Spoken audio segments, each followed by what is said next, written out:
Hello everyone.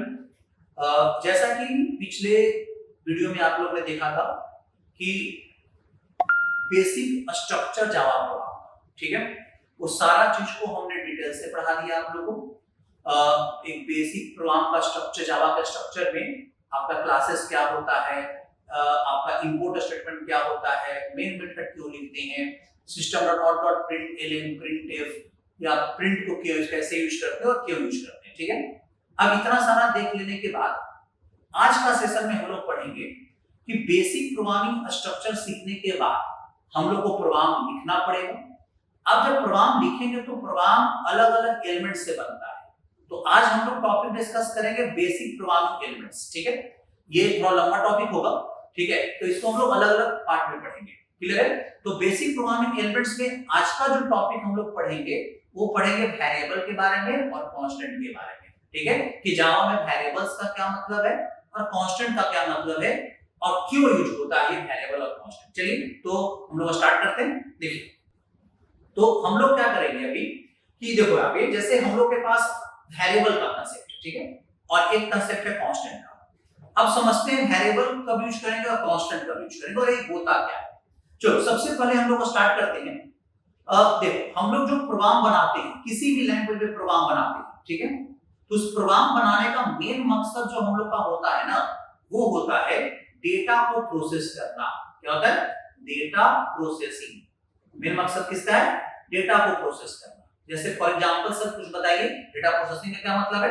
जैसे मान लो addition करना है टू नंबर का, addition of two number two number का एडिशन करना है, तो इसमें जो एडिशन है ना, ये जो हुआ एडिशन, जो प्लस हुआ, ये हुआ डेटा प्रोसेसिंग। और किस पे करना है? तो दो नंबर पे करना है। ये दो नंबर क्या हुआ? डेटा हुआ। क्लियर है?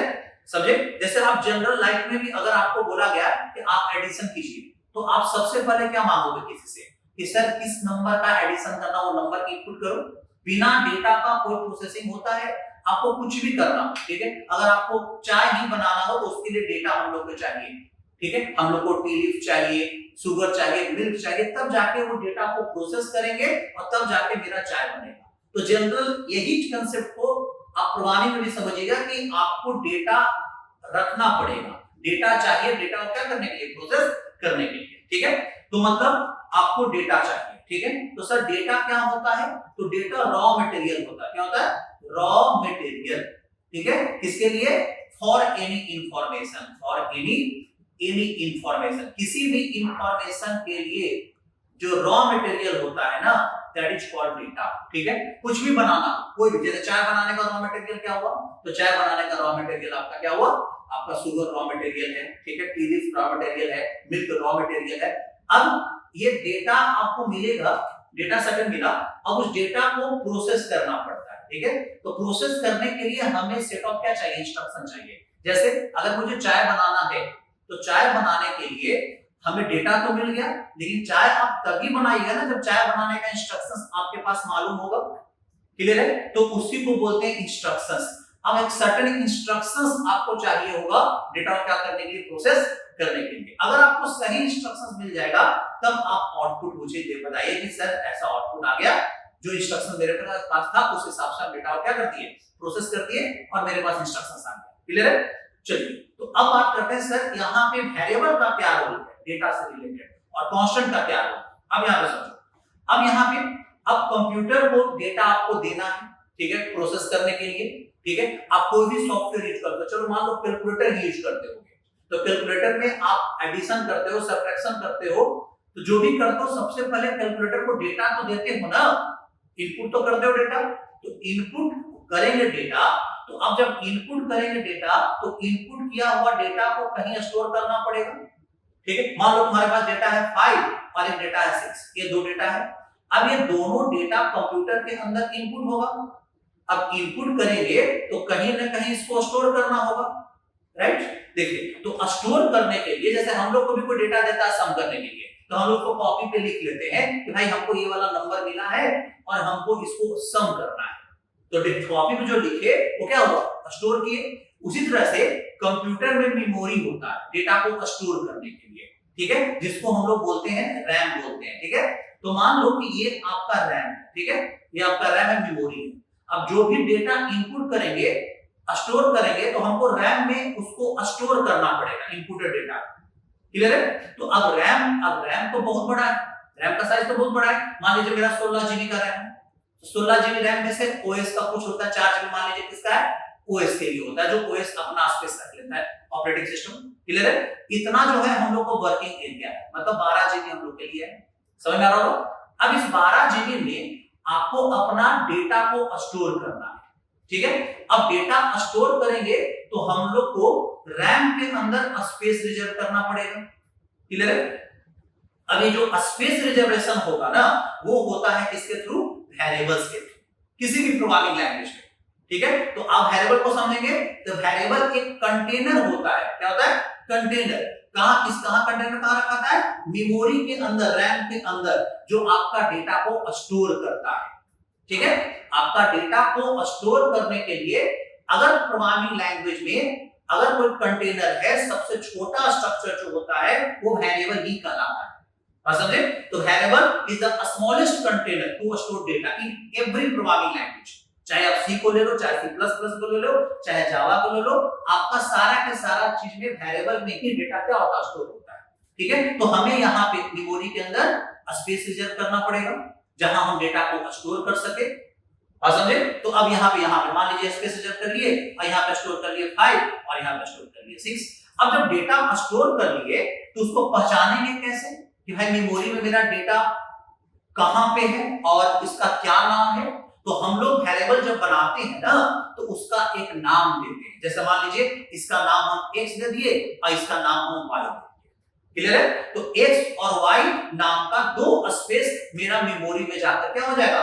स्पेस रिजर्व कर देगा x और y नाम पे। अब उस x y को आप डेटा स्टोर करने के लिए यूज कर सकते हैं। क्लियर है? तो आपको समझ में आ रहा होगा वेरिएबल्स। तो वेरिएबल्स एक कंटेनर की तरह होता है जो मेमोरी में जाकर स्पेस ऑक्युपाई करता है आपके डेटा को क्या करने के लिए? स्टोर करने के लिए। बस सिंपल यही समझो कि आपके घर में जो किचन है, अब किचन के अंदर में बहुत सारा सामान रहता है, तो आप सामान को रखने के लिए अलग अलग डब्बा यूज करते हो ना, अलग अलग जो डब्बा यूज करते हो वो जस्ट लाइक ए वेरिएबल की तरह है, कंटेनर है, जिसके अंदर आप डेटा को क्या कर देते हैं? स्टोर कर देते हो। क्लियर है? चलिए, तो सर अभी प्रोग्रामिंग जावा में वेरिएबल्स बनता कैसे? ठीक है? हर एक लैंग्वेज में वेरिएबल्स बनाने का सिंटैक्स थोड़ा अलग होता है, किसी में सेम, जैसे C++, जावा में सेम है, लगभग सेम टाइप का वेरिएबल्स बन जाएगा। ठीक है? तो सर जावा में वेरिएबल्स कैसे बनाते हैं? ठीक है? अब यहाँ देखिए, तो जावा में वेरिएबल्स बनाने का कुछ रूल रेगुलेशन भी हम लोग बताएंगे। सिंटैक्स पहले तो हम लोग सिंटैक्स समझते हैं कि किस तरीके से जावा में वेरिएबल्स बनेगा। क्लियर है? देखो यहाँ पे, तो जावा में वेरिएबल्स बनाने के लिए हम लोग यूज करते हैं सिंटैक्स का। बात करें कैसे बनाएंगे जावा प्रोग्राम में वेरिएबल्स। ठीक है? तो सिंटैक्स का बात कर लेंगे। सबसे पहले हम लोग सिंटैक्स में देखेंगे कि डेटा टाइप आपको यूज करना होगा। क्या यूज करना होगा? Data type. क्लियर है? और फिर आपको देना होगा वेरिएबल का नाम। आपको अपने मन से वेरिएबल का क्या देंगे? नाम देंगे, और लास्ट में सेमीकोलन लगा देंगे। क्लियर है? तो अब यहाँ पे सर डेटा टाइप क्या है और वेरिएबल का नाम क्या है? अब यहाँ सोचो, अब इस रैम के अंदर आपको डेटा स्टोर करने के लिए स्पेस चाहिए। क्लियर है? और हम लोग का अलग अलग टाइप का डेटा होता है, जैसे सम ही करना है, तो कोई बोला कि 5 और 6 का सम कीजिए, तो 5 और 6 एक इंटीजर वैल्यू है। इंटीजर वैल्यू मतलब जिसमें डेसिमल नंबर नहीं होता है। क्लियर है? अगर कोई बोला कि हमें 5.5 और 6.8 का सम कीजिए, तो ये दोनों डेसिमल नंबर है, तो डेसिमल नंबर अलग है। क्लियर है? तो आपको जब स्पेस रिजर्व कर रहे हो तो स्पेस में किस टाइप का डेटा स्टोर करना है, ठीक है, किस टाइप का डेटा स्टोर करना है, वही आइडेंटिफाई करता है कौन? Data type. आपको अगर स्पेस बनाए हो तो उसका डेटा टाइप देना पड़ेगा कि भाई वो किस टाइप का डेटा वो स्टोर करेगा वो स्पेस। क्लियर है? जैसे मान लीजिए, तो अलग अलग डेटा टाइप जावा में होता है, तो डेटा टाइप हम लोग बहुत डिटेल से पढ़ेंगे जावा का, लेकिन अभी आप बेसिक जानिए कि डेटा टाइप सिर्फ अभी ये बता रहा है कि आपका जो वेरिएबल है, वो कंटेनर जो आपने बनाया है, उसका जो नाम दिए हैं वो किस टाइप का डेटा स्टोर करेगा, बस अभी आपको ये चीज आइडेंटिफाई करना है। ठीक है? चलिए, तो डेटा टाइप कौन कौन है सर? तो इंट एक डेटा टाइप होता है, ठीक है, शॉर्ट एक डेटा टाइप होता है, क्लियर है, लॉन्ग एक डेटा टाइप होता है, बस समझे। किस तरह डेटा टाइप है आपके पास? फ्लोट एक डेटा टाइप होता है, तो अलग अलग यहाँ पे डबल एक डेटा टाइप होता है, बाइट एक डेटा टाइप होता है, ये सब डेटा टाइप है, समझे? तो डेटा टाइप आपको बताता है कि भाई आपने जो वेरिएबल बनाया वो किस टाइप का बनाया, ठीक है? फॉर एग्जांपल अब हम लोग एक वेरिएबल बना के दिखाते हैं। जैसे मान लीजिए कि हमें दो इंटीजर वैल्यू स्टोर करना है। इंटीजर वैल्यू मतलब जिसमें डिसिमल पार्ट नहीं होता, डिसिमल वैल्यू नहीं होता है, फ्रैक्शन पार्ट नहीं होता, ठीक है? देखिए तो हम डेटा टाइप क्या यूज करेंगे, इंट यूज करेंगे। हम क्या यूज करेंगे, इंट। चलिए और यहाँ पे वेरिएबल का नाम रखिए, कुछ भी नाम रख सकते हैं। जैसे मान लीजिए यहाँ पे x रख लिए और यहाँ पे y रख लिए, ठीक है? तो यहाँ पे x और y जैसे ही इस कोड को अगर कंप्यूटर पढ़ेगा तो आपके लिए दो स्पेस रिजर्व कर देगा रैम के अंदर, एक हो जाएगा x नाम का और एक हो जाएगा y नाम का। क्लियर है, समझे? ठीक है। तो सर अगर हमको डेसिमल वाला स्टोर करना होता तो उसके लिए आप डेटा टाइप क्या यूज करेंगे, फ्लोट यूज करेंगे। क्या यूज करेंगे, फ्लोट, ठीक है? फ्लोट के लिए नाम रख लेते हैं यहाँ पे n1 नाम रख लिए। तो एक डेटा स्टोर करना है, यहाँ पे n1 नाम का स्पेसिफिक हो गया। अब x y इंटीजर टाइप का हो गया और n1 डबल टाइप का हो गया, मतलब डेसिमल टाइप का हो गया। क्लियर है? अब x में आप स्टोर करो 5, x स्टोर कर लेगा, यहाँ 5 स्टोर कर लेगा, और y में स्टोर करो 6, यहाँ 6 स्टोर हो जाएगा इसी तरीका से। क्लियर है? तो अब डेटा स्टोर हो गया। n1 में आपने स्टोर किया 5.5f, यहाँ पे f लगाओ। अब क्यों f लगाते हैं ये सब चीज हम लोग आगे देखेंगे। क्लियर है? चलिए यहां तक हमको दिक्कत समझ में आ रहा होगा सबको? तो वेरिएबल्स आपके प्रोग्रामिंग का कंटेनर होता है। हर एक प्रोग्राम में लगभग वेरिएबल्स यूज होगा जिसमें आप डेटा को क्या करोगे, स्टोर करोगे। क्लियर है? तो वेरिएबल्स आपको यूज करना होगा। क्लियर है? अब वो डेटा स्टोर करने के लिए, ठीक है? तो अभी जब भी डेटा को स्टोर करना है तो दिमाग में होना चाहिए क्या कि आपको वेरिएबल्स बनाना पड़ेगा, ठीक है? अब इसको सर थोड़ा करके दिखाइए, यहाँ पे थोड़ा देखो, हम एक यूज करके दिखाते हैं आपको वेरिएबल्स का कंसेप्ट। देखिए अब यहाँ पे हम लोग यूज करते हैं, नया फाइल बना लेते हैं, ठीक है?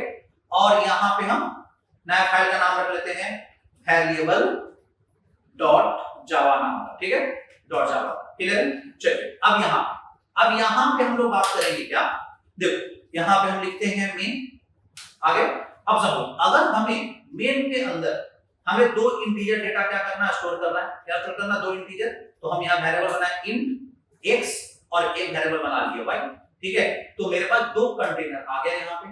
अब x इक्वल टू हमने वैल्यू स्टोर किया 5, तो इसमें x में 5 स्टोर हो गया, और y equal to value store कर लिए यहाँ पे कितना, 7, यहाँ पे 7 स्टोर हो गया। क्लियर है? तो सर स्टोर हुआ तो पता कैसे चलेगा, देखिए तो अगर x का वैल्यू को हम प्रिंट करवाएंगे, प्रिंट कराने के लिए बताया है, या तो आप प्रिंट यूज कर सकते हैं, प्रिंट एलएन यूज कर सकते हैं, या फिर प्रिंटफ यूज कर सकते हैं। चलिए तो हम x और y का वैल्यू आपको प्रिंट करा के यहाँ पे दिखा रहे हैं। देखिए यहाँ लिखेंगे सिस्टम डॉट आउट डॉट क्या लिखे, प्रिंट एलएन, ठीक है? और यहाँ पे हम किसका वैल्यू प्रिंट करना है, x का वैल्यू प्रिंट करना, x रख लिए, ठीक है? तो यहाँ पे x का वैल्यू आ जाएगा, और हमें फिर y का वैल्यू प्रिंट करते हैं, और लगा लेते हैं system dot out dot print ln, ठीक है? हम आपको बताएं कि दोनों एक साथ भी प्रिंट करा सकते हो, वो भी आप यूज करो, ठीक है? देखो यहाँ पे प्रोग्राम लिख लिए। अब इसको रन कराएंगे, देखिए तो x में जो वैल्यू हमने स्टोर किया है वो आपको यहाँ पे आ जाएगा। देखो यहाँ पे, देखिए यहाँ पे कितना आउटपुट आया, 5 और कितना आया, 7 आ रहा है ना आउटपुट, ठीक है? तो इस तरीके से मेरा आउटपुट यहाँ पे आ गया, समझे? तो आप आराम से इजी तरीका से आप वेरिएबल बना सकते हो। सर हमें अगर डेसिमल स्टोर करना है तो वेरिएबल का टाइप बदल दो, यहाँ पे फ्लोट टाइप का रख लेते हैं, हम रखते हैं n1, क्लियर है? और n1 में वैल्यू स्टोर कर लो, n1 इक्वल टू 4 पॉइंट कितना 5, इस तरह से रख लेते हैं। f इस तरीका से स्टोर कर लिए, इसका वैल्यू देखो ये स्टोर कर लिया डेटा out.com प्रिंट है, ठीक है? और यहाँ पे n1 को प्रिंट करा लिए, समझे? इस तरीके से डेटा मेरा स्टोर हो गया है।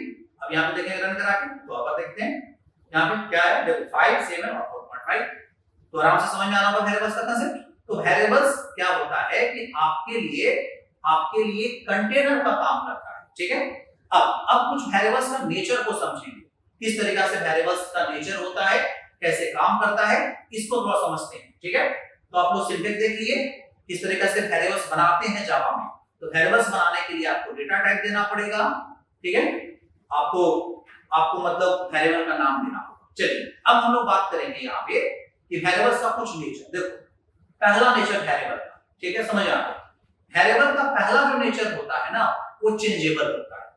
चेंजेबल मतलब उसका वैल्यू आप चेंज कर सकते हो, ठीक है? जैसे फॉर एग्जांपल अगर int टाइप का मेरे पास एक वेरिएबल, int टाइप का वेरिएबल है, मान लीजिए a में वैल्यू रखा हुआ 8, क्लियर है?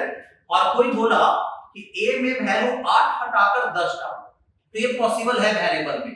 प्रोग्राम जब रन कर रहा है और रन करते समय हमें वेरिएबल का वैल्यू क्या करना है, चेंज करना है, ठीक है। तो हम यहाँ पे लिख देंगे a इक्वल टू 10 कर दिए। तो अब a जो मेमोरी में जगह लिए हुए था, a जिसमें 8 स्टोर था, यहाँ 8 हटकर कितना आ जाएगा, 10 आ जाएगा, क्लियर है। तो आराम से चेंज हो गया वैल्यू, ठीक है। और चेंज कैसे कर सकते हैं, अब बोला कि a में जितना वैल्यू है उसमें 5 और इंक्रीज करो। क्या करना है, 5 और क्या करना है, इंक्रीज करना। तो यहाँ क्या लिखेंगे, a equal to a plus 5, मतलब यहाँ 5, यहाँ a का वैल्यू पहले वाला यूज कर लिए 10 और फिर कितना आया 5, और 10 और 5 कितना 15। अब a का वैल्यू 10 घट के कितना आ गया होगा, 15 आ गया होगा। ये पॉसिबल किस पर है, वेरिएबल्स पे। तो कहां यूज करें, जहां चेंजेस वाला, जहां उस प्रोग्राम में वेरिएबल यूज करते हैं जहां पे हमें ये लग रहा हो कि यूजर कुछ भी वैल्यू इनपुट करेगा, फिक्स वैल्यू नहीं हो सकता, उसमें 10 डाल दे, हो सकता है 15 डाल दे, हो सकता है उसका वैल्यू को चेंज करना है। जैसे एक एग्जांपल बताते हैं, देखिए जैसे मान लीजिए आप लोग बैंक में पैसा जमा करते हो, अब बैंक में पैसा जमा करते हो तो उसको सिस्टम में स्टोर करता हो, भाई कितना इसका वैल्यू है, बैलेंस है इसका। तो मान लो उसके पास एक वेरिएबल होगा इन टाइप का, बैलेंस नाम का, क्या होगा, बैलेंस नाम का वेरिएबल होगा उसके सॉफ्टवेयर में। अब बैलेंस में आपका पहले से था 5000 रुपया, ठीक है, ये तो स्टोर है। अब फिर से आप जमा करने गए कि सर इसमें 5000 और डाल दीजिए या 2000 और डाल दीजिए, क्लियर है। तो 2000 डालेगा, तो अगर मान लो अगर ये बैलेंस वाला कांस्टेंट होता ना, अगर ये कांस्टेंट होता तो इसका वैल्यू नहीं बदलता, लेकिन ये वेरिएबल वाला क्योंकि जान रहा है कि कभी पैसा निकालेगा तो हमको इसका वैल्यू बढ़ा देना है, और कभी पैसा डालेगा तो इसका वैल्यू क्या करना है, बढ़ा देना है। तो यहाँ पे वेरिएबल रखा, क्लियर है, क्योंकि चेंजेबल नेचर का उसको चाहिए था। तो वेरिएबल ही होता है प्रोग्रामिंग लैंग्वेज जिसका वैल्यू क्या होता है, चेंज होता है, ठीक है। तो आपने कितना इनपुट किया, 5000 आपके पास स्टोर है, 2000 और आपने जमा किया, तो ऐसे मत लिख दीजिएगा बैलेंस इक्वल टू 2000। इससे क्या होगा कि डायरेक्टली चेंज कर दो, बैलेंस में आपके पास कितना था, पहले से कितना आपके पास 5000, अब जैसे ही 2000 डालोगे यहाँ चला जाएगा, तो अब कस्टमर हल्ला करेगा, बताइए कि सर हम मेरा पहले से 5000 था, 2000 और डाला तो 7000 होना चाहिए था, ये तो 5000 हो गया। तो ये चीज नहीं होना चाहिए। तो क्या होना चाहिए था, कैसे लिखते, तो हमको लिखना चाहिए था कि बैलेंस में पहले से जितना है ये नहीं लिखेंगे, बैलेंस में जितना है उसमें कितना ऐड करना है, 2000 ऐड करना है, क्लियर है। अब तब बैलेंस को अपडेट करना है, ठीक है। तो बैलेंस वाला वैल्यू यूज करके वैल्यू उसमें नया वैल्यू ऐड करके तब जाके बैलेंस का वैल्यू अपडेट करेंगे, तब जाके मेरा बैलेंस का यहाँ 5000 था, अब यहाँ पे 7000 हो जाता, क्लियर, इस तरीके से। तो अगर वेरिएबल नहीं रहता तो पॉसिबल होता, फिक्स रहता तो नहीं होता। तो आपको समझना है कि वेरिएबल चेंजेबल होता है, ठीक है। अब आते हैं दूसरे पॉइंट पे, ठीक है। चलिए देखिए, तो वेरिएबल्स अगर हम लोग मान लो कि 5 वेरिएबल लेते हैं, a b c d और e, कितना वेरिएबल है, 5। तो वेरिएबल का एक और नेचर क्या होता है कि मान लो ये प्राइमरी मेमोरी है, तो प्राइमरी मेमोरी में वेरिएबल रैंडम स्पेस लेता है, a को कहीं और मिल गया स्पेस, b को कहीं और मिल गया, c कहीं और, मतलब मेमोरी में सब एक जगह पे ऑर्गेनाइज नहीं होता है वेरिएबल्स, क्लियर है। तो वेरिएबल का सबसे बड़ा लिमिटेशन है कि सब इंडिविजुअल होता है, सब अपना अपना होता है, किसी को नहीं पता है a कहां है, b को नहीं पता है a कहां है, a को नहीं पता b कहां है, b को नहीं पता c कहां है, किसी को कोई रिलेशन नहीं होता है, सब अलग अलग स्पेस है, ठीक है। दूसरा, अब जब भी हम लोग वेरिएबल्स बनाते हैं ना, ठीक है, देखिए जावा ये पॉइंट जावा के लिए देखिए, वेरिएबल जब बनाते हैं इन a रखें यहाँ पे और इसमें हम कोई वैल्यू नहीं डालें, ठीक है।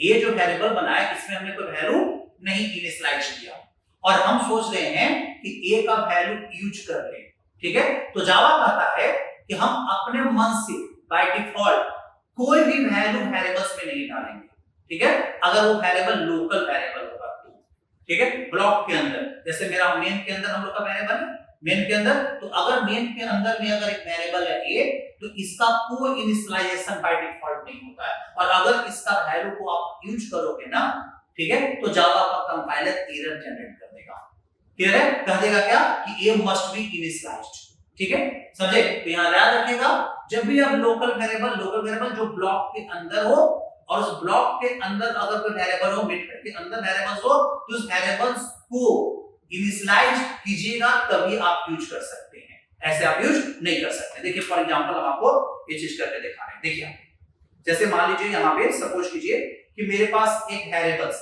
ठीक है, देखो आप जैसे मान लो एक वेरिएबल है x नाम का वेरिएबल है, ठीक है, और x में कोई वैल्यू हम यूज नहीं किए हैं और यहाँ पे हम प्रिंट करा रहे हैं उसका वैल्यू को out.com प्रिंट एलियन, ठीक है, और यहाँ पे किसका वैल्यू प्रिंट करा है, x का वैल्यू हम क्या करवाए, प्रिंट करवाए, ठीक है।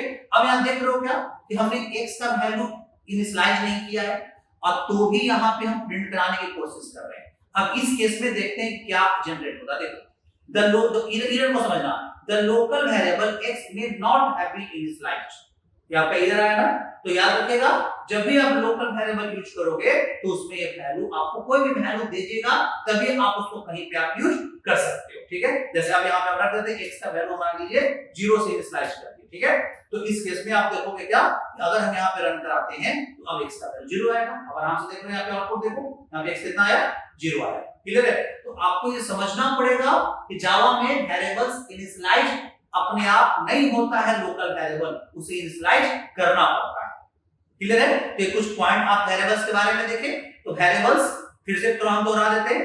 वेरिएबल जो है हम लोग को डेटा को स्टोर करता है, वेरिएबल क्या करता है, डेटा को स्टोर करने के लिए मेमोरी में स्पेस रिजर्व करता है। वेरिएबल नेचर में चेंजेबल होता है, अगर आप उसका वैल्यू चेंज करते हो तो वो रन टाइम में उसका वैल्यू चेंज हो जाएगा, ठीक है।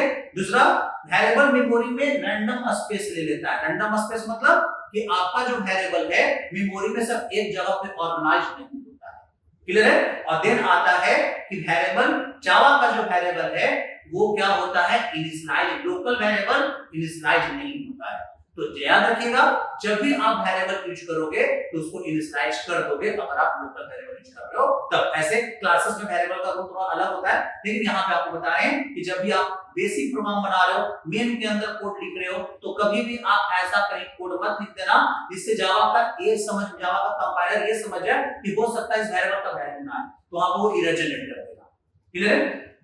तो याद रखिएगा, जैसे यहाँ पे एक एग्जांपल हम आपको बता रहे हैं, देखिए जैसे मान लीजिए कि मेन के अंदर आपने एक वेरिएबल लिया, ठीक है, इन टाइप का वेरिएबल लिया a, क्लियर है। अब इन टाइप का जब वेरिएबल a ले रहे हो तो इसमें आप वैल्यू नहीं डालें, लेकिन आप एक कंडीशन लगाए कि अगर b बड़ा हो कितना से, 0 से, अगर b बड़ा हो कितना से, 0 से, तब a का वैल्यू में 5 आ जाएगा और तब जाके a का वैल्यू को हम प्रिंट कराएंगे। ऐसे लिख देते हैं सिस्टम डॉट आउट डॉट क्या लिखे हम प्रिंट करा लेते हैं किसका वैल्यू a। अब इस केस में भी एक एरर आ जाएगा इससे रिलेटेड कि a इनिशियलाइज नहीं। अब ऐसा क्यों आ रहा है सर, अब समझो, आपका a का वैल्यू इनिशियलाइज हो रहा है कहां, कंडीशन के अंदर, कंडीशन के अंदर। अब ये कंडीशन सही होगा तो ना जाकर a का वैल्यू इनिशियलाइज होगा, a का वैल्यू कितना आएगा, 5 आएगा। अगर मान लो कंडीशन क्या हो गया, गलत हो गया, तब इस केस में तो a का इनिशियलाइज नहीं होगा और आप a को प्रिंट कहां कराए हो, बाहर कराए हो, तो उसको जावा के कंपाइलर को पहले से ये डर है कि हो सकता है कंडीशन गलत है इसलिए a का वैल्यू को इनिशियलाइज ना हो पाए, ठीक है। तो पहले से आपको दे दिया वो एरर कि नहीं, पहले a को इनिशियलाइज कर दो, अगर आपका कंडीशन नहीं सही हुआ तो हम आपका जो ओरिजिनल वैल्यू है वो हम क्या कर लेंगे, यूज कर लेंगे, क्लियर है, समझ में आ रहा होगा सबको। तो ये अच्छे से क्लियर हो रहा होगा, बहुत अच्छे से समझ में आ रहा होगा किस तरीके से काम चल रहा है। चलिए अब यहाँ पे हम लोग बात करेंगे आगे, देखिए फिर हमने बताया था कि वेरिएबल का जो नेचर है ना वो थोड़ा चेंजेबल होता है। देखिए उसका भी एक एग्जांपल देखते हैं। देखो जैसे यहाँ पे हम x में शुरू में कितना रख दिए 0, x में हमने कितना डाल दिया 10, ठीक है, x में कितना डाल दिए 90, ठीक है। और अगर हम यहाँ पे प्रिंट कराएं, अभी x का वैल्यू देखना चेंज होते होते आ गया, x का वैल्यू कितना 0, x का वैल्यू 10, x का वैल्यू 90, लास्ट में जो वैल्यू बचेगा वही वैल्यू x का प्रिंट करेगा। तो यहाँ पर हम देखते हैं कि x में कितना वैल्यू आ रहा है, देखो लास्ट में क्या प्रिंट कर रहा है, यहाँ पर नोटिस करना 19 आया ना, तो x का वैल्यू चेंज हो रहा है क्योंकि x क्या है, एक वेरिएबल, ठीक है। चलिए अब वेरिएबल आपको समझ में आ गया होगा, तो फिर से थोड़ा सा रिवाइज कर लो। वेरिएबल्स एक कंटेनर की तरह होता है जो आपके लिए स्पेस रिजर्व करता है प्राइमरी मेमोरी में, ठीक है, समझे। उस स्पेस का टाइप देते हैं, जिससे टाइप देते हैं उसको बोलते हैं डेटा टाइप। अगर वेरिएबल इंटीजर टाइप का है तो उसका डेटा टाइप इंट होगा, अगर डेसिमल टाइप का रखना है तो उसका डेटा टाइप फ्लोट होगा, नहीं तो क्या होगा, डबल होगा। तो आपको ये यूज करना है, क्लियर है। तो आपको ये ध्यान में रखना होगा कि किस तरीका से वेरिएबल्स हम लोग बना रहे हैं और कब बनाना है। चलिए अब हम लोग मूव करते हैं आगे और हम लोग बात करते हैं किसके बारे में, कांस्टेंट के बारे में, ठीक है, कांस्टेंट, क्लियर है। हम लोग अगला जो कांसेप्ट पढ़ेंगे ना वो किसका पढ़ेंगे, कांस्टेंट के बारे में, ठीक है। देखिए आपको कांस्टेंट क्या कहता है, समझिए चीजों को, ठीक है। कांस्टेंट कहता है कि हम भी एक वेरिएबल के जैसा होते ठीक है, लेकिन हम अपना वैल्यू चेंज नहीं करने देंगे रन टाइम में। रन टाइम में इसका वैल्यू चेंज नहीं करेगा, इसका वैल्यू कांस्टेंट का वैल्यू।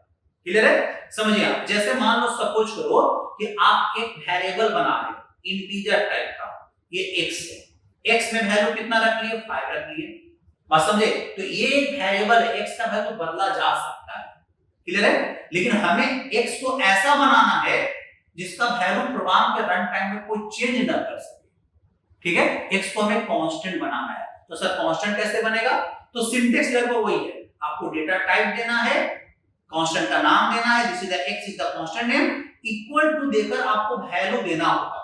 कांस्टेंट जब बना रहे हो तो वैल्यू देना होगा, ठीक है। जैसे हम लोग वेरिएबल बनाते हैं तो इन टाइप का वेरिएबल ए रखे, ए का वैल्यू हम बाद में दिए 5 तो चल जाता है, क्योंकि जान रहे हो कि वेरिएबल का वैल्यू चेंज हो सकता है, बाद में दे दिया। जब लेकिन यहां पे आपको बनाना है ना, तो आपको कांस्टेंट जब बना रहे हो तो आपको कांस्टेंट का वैल्यू उसी समय देना होगा। तो अब तो अभी भी ये वेरिएबल नहीं है, कांस्टेंट नहीं है, तो सर कांस्टेंट कैसे बनेगा, तो आपको एक यूज करना है कौन सा कीवर्ड, फाइनल कीवर्ड, क्लियर है।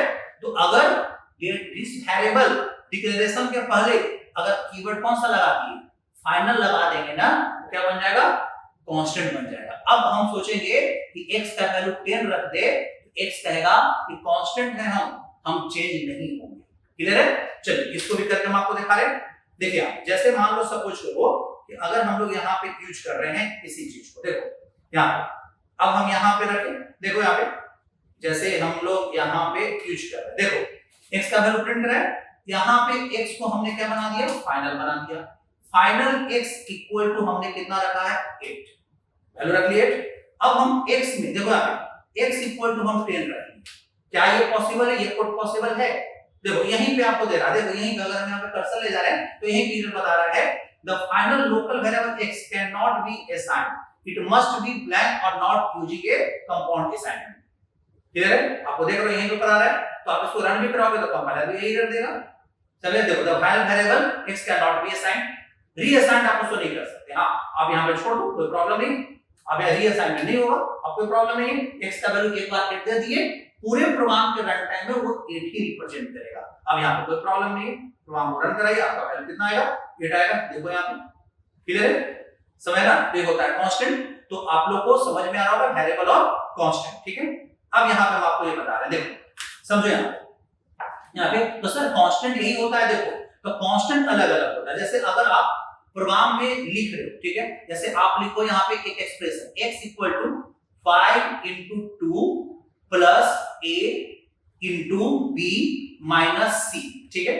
अब इस पूरे एक्सप्रेशन में कौन वेरिएबल है कौन कांस्टेंट है, अब मैं समझो ये a b c ये वेरिएबल भी हो सकता है और कांस्टेंट भी हो सकता है, क्लियर है। अब डिपेंड करता है इसका डिक्लेरेशन क्या है। अब यहाँ पे डिक्लेरेशन अगर रख दिए a b c, ठीक है, और यहाँ पे फाइनल कीवर्ड लगा दिए, तो अब ये बन गया कांस्टेंट। अब ये का वैल्यू कुछ देना होगा 5, यहाँ दे दिए 6, यहाँ पे दे दिए 7, तब ये कांस्टेंट होगा। और सिंपली अगर रख दिए a equal to 5 b equal to 10 और c इक्वल टू 9, तब यहाँ पे वेरिएबल हो गया, क्लियर है। तो जो नाम वाला है, जिसमें ना जिस वेरिएबल का नाम हो, वो जो है वो कंटेनर वेरिएबल भी हो सकता है, वो कांस्टेंट भी हो सकता है, डिपेंडिंग ऑन द डिक्लेरेशन कैसा है। अगर फाइनल कीवर्ड से है तो कांस्टेंट कहलाएगा, और अगर आपका बिना फाइनल कीवर्ड से है तो क्या कहलाएगा, वो वेरिएबल कहलाएगा, क्लियर है। लेकिन यहाँ से 5 क्या है, तो 5 और 2 भी एक कांस्टेंट है, तो इसको बोलते हैं डायरेक्ट कांस्टेंट वैल्यू।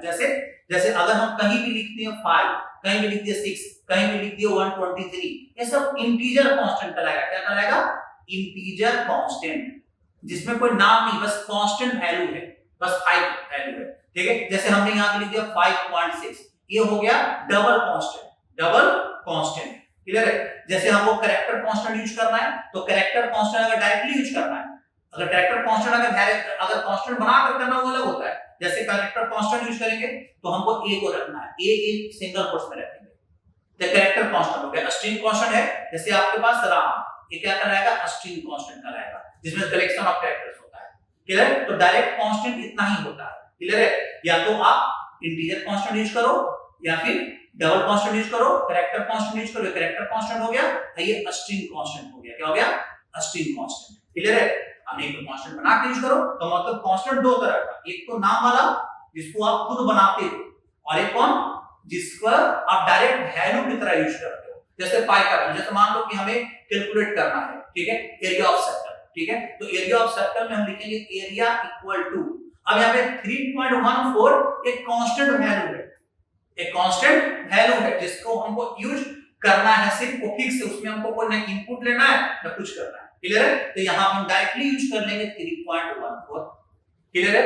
और देन यहाँ पे इनटू, अब पाई आर स्क्वायर होता है, तो पाई का वैल्यू तो हम लोग दे दिया यहाँ पे 3.14 कंप्यूटर को कि आपको यही वैल्यू कैलकुलेट करना है। अब आर का वैल्यू यूज करना है, तो आर गुने आर हम ऐसे लिख लेंगे। तो आर एक वेरिएबल हो सकता है जिसका हम इनपुट लेंगे, रेडियस, अब आराम से गुना कर लेगा।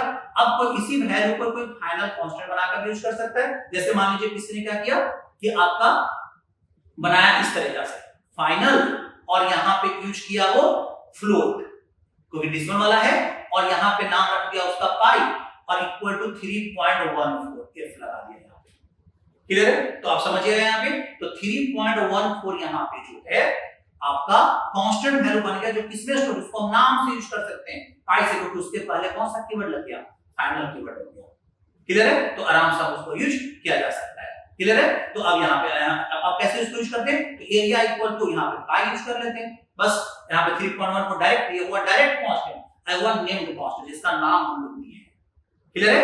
तो वेरिएबल और कांस्टेंट दोनों मेमोरी में डेटा स्टोर करने का क्या करता है, काम करता है। तो वेरिएबल हमें उस जगह पे लेना है, उस जगह पे लेना है जहां पे हमें ये लग रहा है कि हाँ इसका वैल्यू चेंज होने का चांस है, क्लियर है।